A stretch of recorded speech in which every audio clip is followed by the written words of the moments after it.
Senator Bill Nelson, you are a bit of a hero in terms of guns and gun violence prevention. Why do you care so deeply about this issue? Just in Florida alone, in the last 2 years, we've had massacre after massacre. 49 people killed with a high-powered assault rifle called a Sig Sauer MCX. 49 people gunned down in the Pulse nightclub.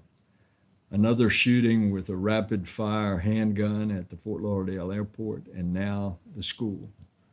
Stoneman Douglas High School, 17 taken from us with an AR-15. You know, I've been a hunter all my life. I grew up on a ranch. I still hunt with my son. But an AR-15, it's not for hunting. It's for killing. You take and compare the velocity of the bullet between an AR-15 and a handgun. The trauma surgeons will tell you, with a handgun wound, unless it's to an organ such as the heart, they can save their lives. Not with a high velocity assault weapon.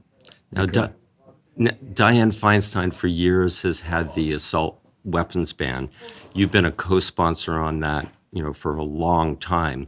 What needs to happen to get that bill passed? Well, first of all, you're not going to be able to pass it until it goes back to the admonition. Elections have consequences. And until the American people say that we have had enough, that we're tired of having these assault weapons on our streets kill our children, then the political interest, mainly gun manufacturers, are going to beat back the votes because they're going to threaten them they're going to defeat them at the next election.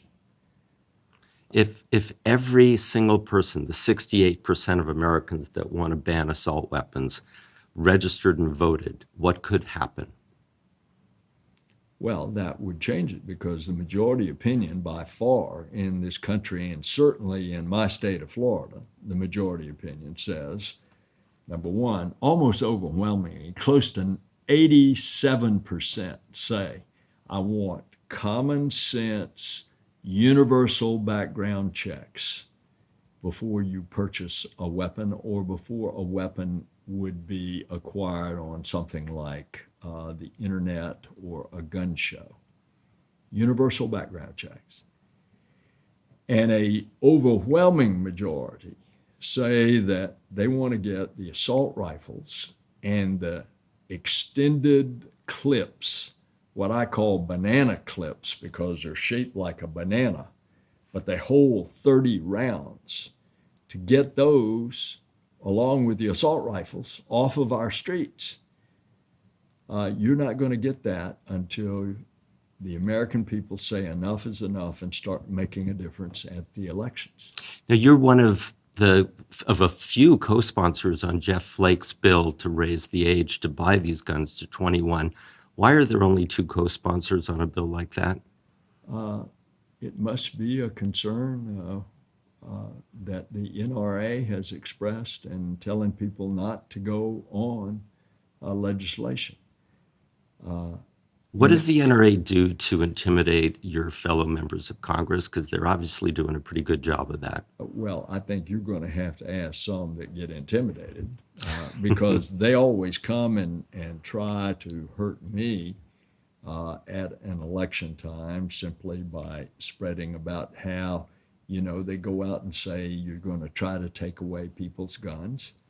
That's a legitimate fear that is put in people's minds, that the government's going to try to come take away their guns. The truth is, you have to find the balance. And the balance is, you take certain weapons these high velocity, rapid fire assault weapons. You ban them, but you don't ban the normal access that we have through the Second Amendment to our right to bear arms. And you find that balance. And you have a bill that tries to prevent people from smuggling guns through metal detectors in airports and then reassembling them. People don't know about that. Why would anyone oppose that? And tell us about that bill. Well, now that's a whole different issue than the right to bear arms under the Second Amendment. That is, we are now at the point that with 3D printers, with non-metallic materials, that you can print a gun. And that gun can get through a metal detector. I don't think people know that. It's a thing. It's a reality. It's a reality. And you have a bill. Richie.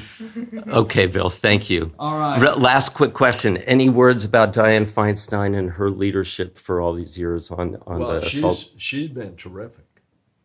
Remember, she passed the ban on assault rifles. That was back in '94. It was in effect for 10 years until 2004, when the NRA clamped down their votes and defeated the extension of that law. What happened was, during that 10-year period that the law was in effect, there were a lot less massacres, and they went up in the 10 years right after that.